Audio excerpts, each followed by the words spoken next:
সরস্বতী পুজো, বাঙালির Valentine day. একটা নীল পাঞ্জাবি পরে আর একটা হলুদ শাড়ি পরিয়ে তুমি চাইছো তোমার প্রিয় মানুষটার শাড়ির কুচি ঠিক করতে করতে কোনো একটা স্কুল, কলেজ অথবা ইউনিভার্সিটিতে গিয়ে অঞ্জলি দিতে। আর অঞ্জলি শেষ করে তাকে নিয়ে পুরো শহর রিক্সায় ঘুরতে, আর তার সঙ্গে বসে বসে মোমো খেতে। কিন্তু পুজোর বাকি মাত্র একদিন, তুমি এখনো তাকে তোমার মনের কথা জানাতে পারছো না। শিবরাত্রিতে ভাবছো দুর্গাপূজায় জানাবে, আর দুর্গাপূজায় ভাবছো সরস্বতী পূজা। এভাবে দিনের পর দিন, মাসের পর মাস আর বছরের পর বছর চলে যাচ্ছে, কিন্তু তুমি তোমার প্রিয় মানুষটাকে এখনো তোমার মনের কথা জানাতে পারছো না।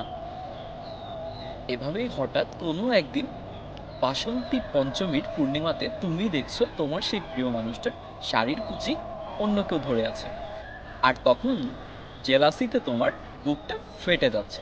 তাই আজকের কবিতাটা আমার সেই সকল মানুষের জন্য, আহ, যারা তাদের প্রিয় মানুষকে নিয়ে সরস্বতী পূজায় ঘুরতে যেতে চাও। তো কবিতাটা হচ্ছে এমন: তুমি যদি হলদে শাড়ি পরো, আমি তোমায় দেখে হারিয়ে যেতে পারি। তুমি যদি হাতটা আমার ধরো, আমি কলেজ গেটেই বানিয়ে নেব বাড়ি। যদি তুমি খোলা চুলে আসো, আমি তোমায় দেখে আবার খাবো ক্রাশ। যদি তুমি খোলা চুলে আসো, আমি তোমায় দেখে আবার খাবো ক্রাশ। যদি তুমি মিষ্টি হাসি হাসো, আমার চোখে উঠবে ভেসে মুগ্ধতা একরাশ। তুমি তুলবে ছবি গোটা শহর জুড়ে, আমার সাথে ম্যাচিং করে শাড়ি। তুমি তুলবে ছবি গোটা শহর জুড়ে, আমার সাথে ম্যাচিং করে শাড়ি। তুমি বললে আমি কুচিও নেব ধরে, তুমি বললে আমি কুচিও নেব ধরে, কারণ তোমার সামনে আমি অবুঝ হতেও পারি।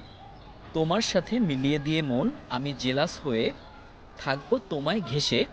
তুমি কলেজ গেটে দাঁড়িয়েও কিছুক্ষণ, আমি তোমায় দেখে হারিয়ে যাব আবার ভালো বেসে।